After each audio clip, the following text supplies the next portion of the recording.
Good morning mga kamanok. Bale, hindi ko na nabidyuhan kanina. Yung paglabas nila, dyan na sila kumakain. Dun sila yung mga iba. Nandun. Dalawa kasi dun na nakakulong. Yung Easter egg natin na pushing ball. Tapos yun yung bagong pisa. Isa pa lang kasi hindi pa napisa yung doon sa loob.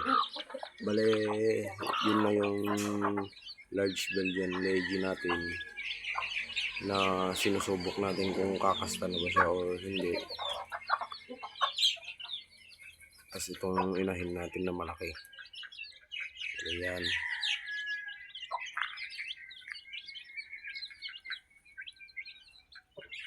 Naalala nyo yung sinabi ko sa inyo na breed ko na Astralorp na puti.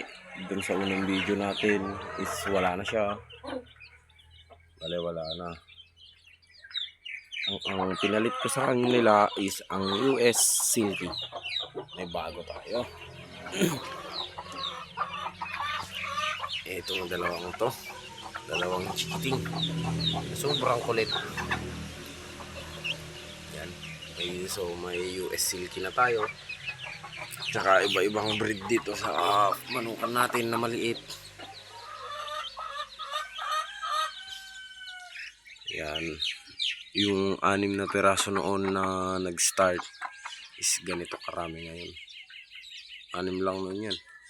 Yung malaki, tas yung itim, tas yun, tas ito, tas yun. 6 lang noon nag-start ako. Mga ilang buwan na. Bale, year pala. Nung last year, October nag-start ako magmanak. Saktong-sakto yung season ng pangingitlog. Kaya yan na yung mga iba. Mas makita nyo, dami. Yun napisa 8. Ito kasi malapit na mapisa yung isa kong Easter egg. Ito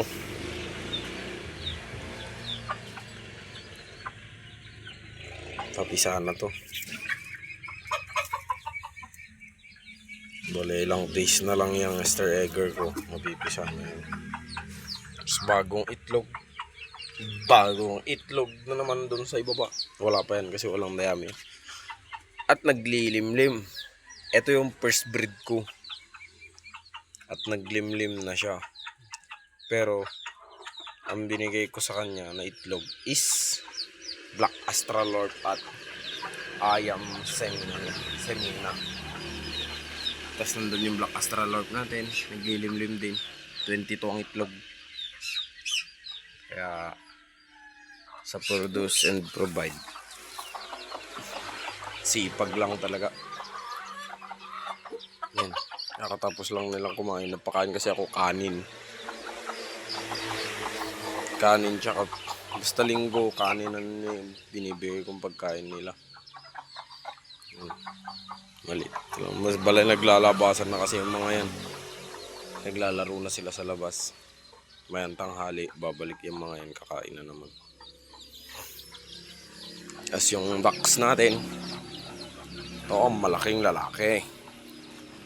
Yan, sobrang laki niyan. Yun dun malapit na din mamisa yun. Ito native. Yun nanlilimlim dun hindi.